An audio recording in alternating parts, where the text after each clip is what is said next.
Are you afraid of getting feedback? Stick right here and we'll ease your fears. Negotiations don't just happen in the boardroom. They happen in everyday life. I'm Susie Tomenchok, expert negotiator, author, and TEDx speaker. I'm glad you're here.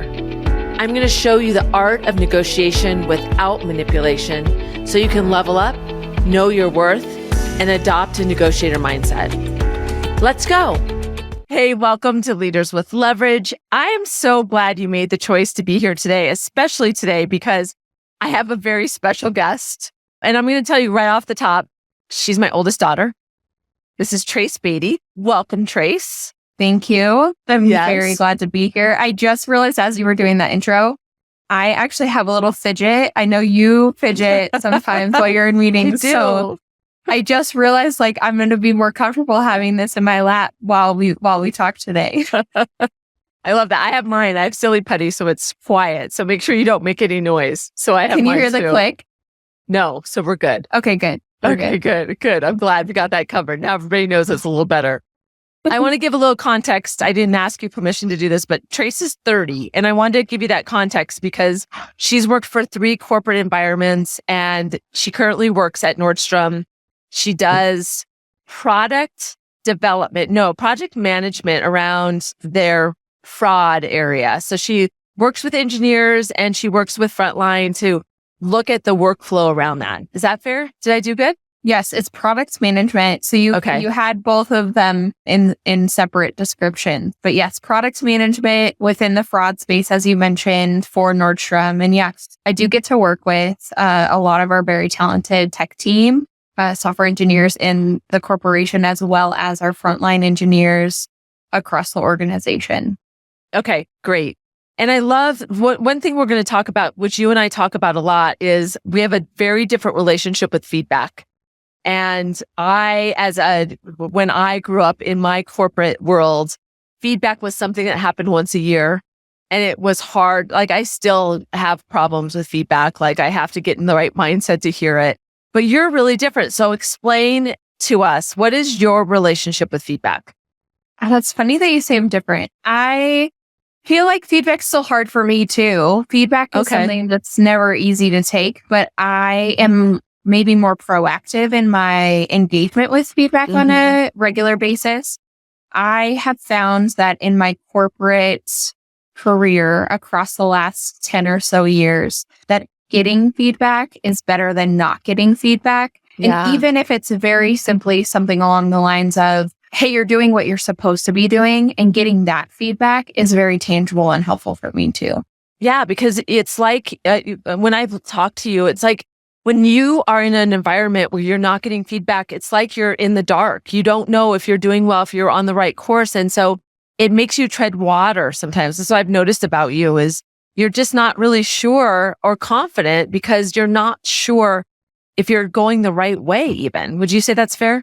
Oh, absolutely. The times where you've seen me be my least confident self in the workplace has been when I've truly been in the dark about feedback. I'm getting 0. I'm not getting even negative feedback that's giving me that lack of confidence. I'm getting no feedback altogether. I don't even know. I feel like I'm wandering in the desert. I'm wandering in the darkness. I don't know if I'm going in the right direction at all. I could be walking south when I'm supposed to be walking north. And so feedback is illustrating that somebody cares about you and investing in. That's how you see it. That's how you feel it, right? Oh, absolutely. And I don't just look for feedback within my leadership. I also look for feedback within my peer space, within my partner space, within like we talked about earlier, the frontline engineer or frontline workers that I work with. I'm looking for feedback for myself and for my products across a plethora of landscapes. It's not just what we're used to, which is get feedback from your manager and that's all you get. No, I look for feedback across, actually, even in my day-to-day life outside of work. I look for feedback from my husband, from my family, including you, from my siblings, friends, and it can be more subtle than I think people realize. Yeah, that's so true. Feedback even comes from where you're not getting invited, how people interact with you. And I don't know if you've ever heard me say this, but it's like the back of your head We know it exists. We see it in the mirror. We see it in pictures, but we can't literally go behind ourselves and experience the back of our head. It's other data sources that fill that in. So understanding what it's like to live outside of you is a data collection. It is impossible to live outside of you. So getting all of this feedback from a lot of different places helps you understand what it's like to live outside of you. Yeah, absolutely. It's funny because you just used that analogy with the back of your head. But the thing that I do remember you saying very regularly in what you finally got from feedback was filling your blind spots, being able to fill those places that you, like you just said, can't see. And so the best example I've heard from you, and I'm sure you might mention this story later in our conversation, is when you got really tough 360 feedback and it revealed a few blind spots for you that you had been missing, and it really leveled you up in your career. Yes. So when we come back, you and I are both going to share a story. I want you to talk about how do you get feedback from all these different places. So be thinking about that. And we'll talk more about this exploration of living outside ourselves. So stay right here. We'll be right back.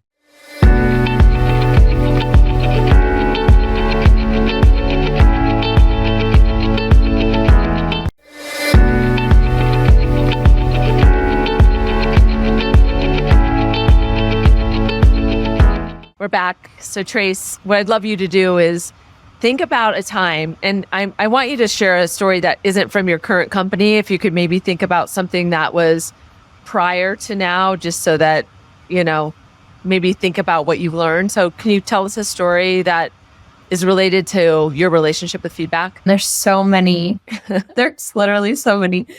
Oh, I'm thinking that far back is always hard. Let me think. So yeah, best stories are always tough stories. So one of my first career interactions with feedback, like I had mentioned before, I didn't get a lot of feedback really early in my career or mid-level in my career. And I hope we can talk a little deeper about maybe some tips about how we can maybe facilitate that in the future. Yes. But I didn't get a lot of feedback. And one of my first interactions with receiving feedback was really negative for me. It was a moment in my career that kind of changed my career and my trajectory entirely. So I was up for my annual review one day. I think it was the next day. And the evening before my annual review, I received an email, and why I was checking my email, I don't know. Don't ask me. I'm pretty good about that now. I received an email and read it the night before, almost a blessing in disguise that I did because I had time to prepare for it, and immediately called my mother when I received this email. I read the email. It was almost a laundry list, or what felt like a laundry list to me, of negative, not so good feedback that I had not received previously. I thought I was going in the right direction in my role. And in that moment, all at once was compounded with the notion of, no, you're going in the complete wrong direction. You should have been going in this direction and you've been way off course. And it hit me really hard. It was very hard feedback to take. I believe, and you can correct me if I'm wrong, Mom, I believe I called you crying. I was very upset and emotional for many reasons, not just sad to hear negative feedback about myself, but also frustrated that I hadn't received this feedback previously. Yeah. And whether receiving that feedback was necessary or not, which maybe it was, at the end of the day, don't believe it was the right way to have presented that information to anyone. Yeah. So what I've taken from that experience, and to be a little transparent, that annual review obviously didn't go very well, but I was prepared for it. So having the feedback ahead of time was helpful in some regards, but I was prepared to have that more, not frustrating, that conversation that was a little more tense. I was prepared to have that conversation. I wasn't blindsided in the room, at least. Yeah. I learned that as I grew up into leadership roles throughout my career and have grown into a leader, I don't want to ever do that to someone else. I want to make sure that I am giving feedback well as and also receiving it well. That feedback can be hard to hear, and it might have been legitimate and things I needed to hear, but receiving it all at once was very difficult, near impossible for me to digest. And I think a better way to have done that is to give it over time, 1 or 2 pieces of feedback at a time, sprinkling in something that person is doing well so that they can have confidence that there is the ability for them to do well and they're not just crushed by not doing well. And then also getting it often, giving it often, getting it often, having that be something that you talk about on a more regular basis instead of that scenario where it seemingly wasn't even once a year. It was once every 3 years because I hadn't received feedback before that point. That's so crazy. Yeah. Yeah. I remember that. I'm glad you told that story because I remember it so vividly because of the emotions involved. And I personally was mad. And I realized in that moment, because I had context to your leaders and how they led. And I think what had happened was they were great technical people that were put in manager roles, this specific person, and they'd never gotten any leadership training or development around that, but that's no excuse. And for me, I think that person had a hard relationship with feedback. And so they didn't want to give you the negative feedback even in person.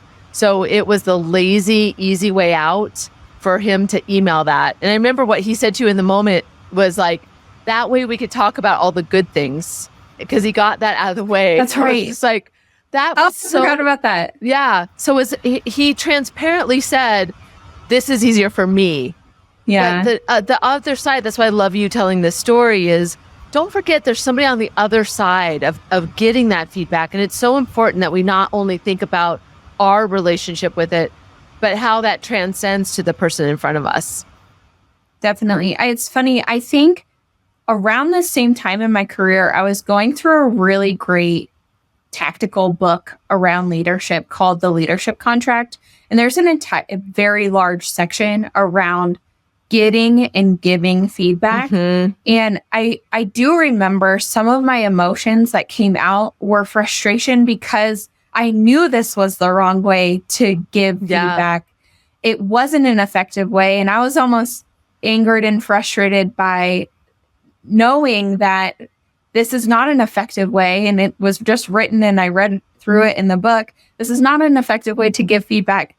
You should give feedback in much smaller increments. So I wonder if that brought out even more emotion in the moment while it was happening. Yes, because you wanted to send the book to him and be like, you're doing this all wrong. That's why I wanted to do too. I was like, can I have his phone number? I want to call him and say, this is wrong. You're not being a good leader. But it's so interesting because we can't always have that conversation with the person in front of us, but be thoughtful about how you're giving feedback. That's the lesson here. I know that you have a lot of tips. I think, where do you want to, when we come back, you're going to give some tips and from what context? Give us that context in terms of how to. Yeah, I think receiving feedback is something that's really hard for me even, but a lot of people in general, and how to solicit feedback in a way where you can ultimately receive it well. Yep. I think there are some things that I've learned along the way that I can share. Okay, good. I think that's great. And to your point, feedback, we're just slicing off a piece of the feedback equation. This is something that you don't just overnight get good at, but there's also a great book called Thanks for the Feedback that is really good about looking at it from all dimensions. But yes, Trace is going to take it from the perspective of being the receiver. So stay right here and we'll have Trace's tips in just a minute.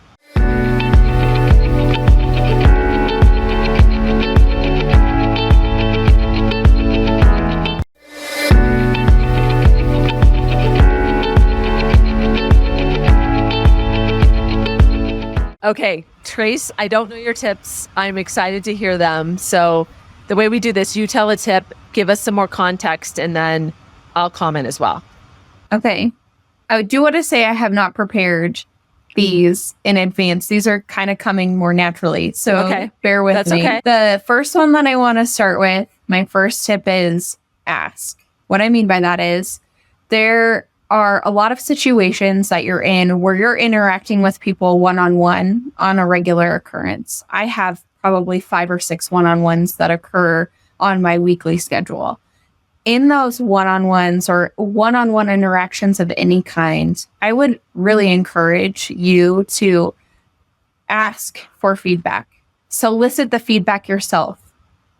Make someone comfortable with knowing that you want feedback. It'll make them think about it. Even if they don't have any the first time, if you continually ask for it, they will eventually have something to give you. And it can be positive, it can be negative, but they know that you're ready to receive it because you're regularly asking for it. Such a great tip. You know, your former mentor, Sarah, would always say she'd ask the same question of her, whoever she's meeting, and then they'd eventually get used to the fact that they have to eventually answer it. So asking for feedback and making it comfortable can help their side as well. I love that tip, asking for it. And even, you know, they say in the research, if you ask for in the moment, some people will just give you accolades. But if you ask them for meaningful feedback or ask for it on a regular basis, then they'll spot it. You're giving them the opportunity to observe it so that they can give you really good feedback. That's a good one. Ask. All right. What's your second one? That's very funny because you transitioned me very well into the second one. Okay. Yes. It's be specific. Ask specific questions about feedback that you're most interested in getting. My 2 favorite questions to ask are, where am I showing up? And where do I need to lean in more? And those are pretty generic. It can be specifically around a project that you're working on. How am I performing on this project? Is there anything I'm missing? Do I have any blind spots in this area, in this specific area? Being specific with the feedback that you're soliciting can also help trigger that individual to think about it and have something more tangible to give you. Do you ever ask for that beforehand, or do you always ask consistently? Like, what is that tip around getting that specificity? Specificity. Thank you. I don't know that I ask for specific things regularly. Okay. I think what I do is I ask if you have feedback generically regularly. That's more of my asking on a regular cadence. When I'm asking for something very specific, I will usually prepare that person because I want to enter that conversation with them having thoughtful answers for me and not just blindsiding them and saying, hey, can you think in the next 30 seconds about how you feel about me in this scenario? At the very worst case scenario, if it just comes to mind where I'm realizing, oh, I have a gap here, or maybe I want to understand this about myself better, I might say, hey, in our next one-on-one, could I have you think about this specific piece of feedback? How am I showing up for this project? When I get specific, I usually am preparing that individual in some capacity. Love it. That's so good. All right. What's your third tip? Can you think of one more? Yes. I don't have it like a snappy little phrase for it. What it really comes down to, though, is maybe it's pause. And what I mean by that is, in some cases and in a lot of cases, the feedback people go to is what's nagging them, what's bugging them about you, not necessarily where you're doing well.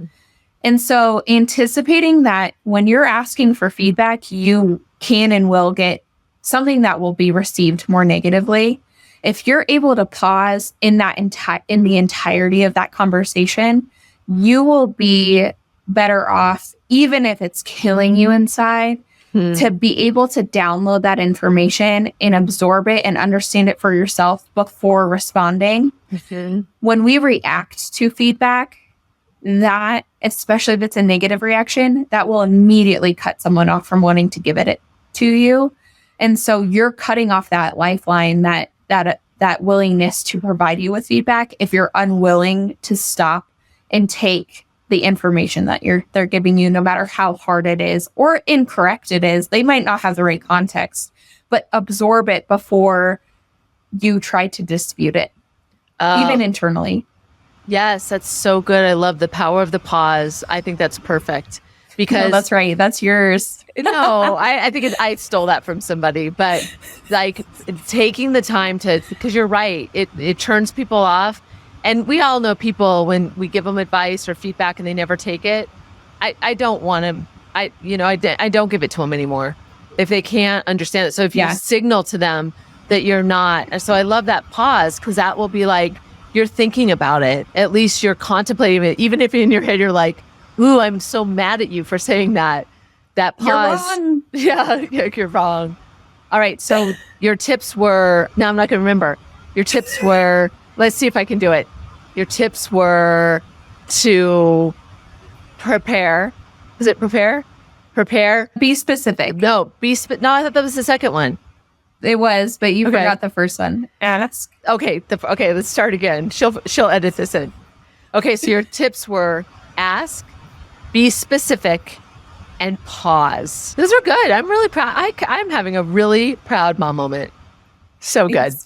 So as you know, it's not just about getting advice. It's about putting it into practice. And when we come back, I want you and I both to commit to stop, start, or continue something because listeners have to do that too. So we'll be right back.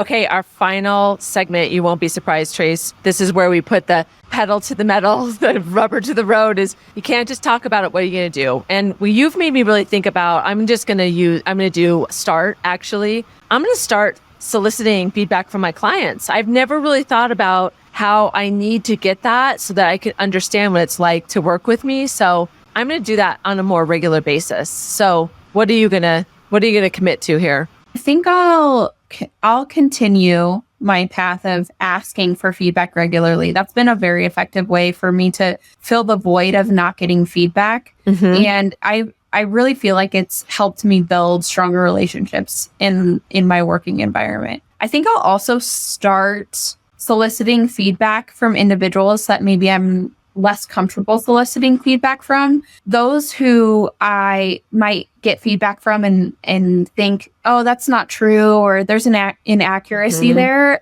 Still getting that feedback from that individual is helpful for me to better understand and comprehend, one, where they're coming from, but also how I can better work with them. Maybe their perception of me is wrong, so I need to shift that. Maybe something I'm doing is frustrating them, and I need to be aware of that frustrating component and how I can frame it differently, even if I need to continue to do it in some capacity, frame it differently to be a better partner to that individual. And what that also does, it's good for your own brand, your own PR, because you're illustrating that you want to develop and you're helping them see you in the way you want them to by soliciting that feedback. Yeah, that's very true. Gosh, I am so proud of you. You've given such great nuggets of advice. Thank you. You know, I joke. I have a on-call professional coach at my will, so. You do. And I have a lot of people that I want to call and give them a piece of my mind, but it is what it is. But you can't do that for other clients. So. No, I can't do it for you either. Well, Trace Beatty, if you want people to find you, they can find you on LinkedIn, right? Connect with you and tell Trace what kind of feedback you want from her. You can reach out to her. So thank you for being here, Trace. I know that you might have felt obligated, but I think you gave us a lot of wisdom today. I appreciate it. No obligation. Okay. Not in the slightest. We're going to put, what was the name of the book you mentioned? The Leadership Contract. Okay. We'll put that in the show notes along with Thanks for the Feedback is the one that I love as well. So feedback is something that you have to you build a relationship with, and it's a journey, not a destination. And just like negotiation, it's more than a skill, it's a mindset. Thanks for being here. Until next time.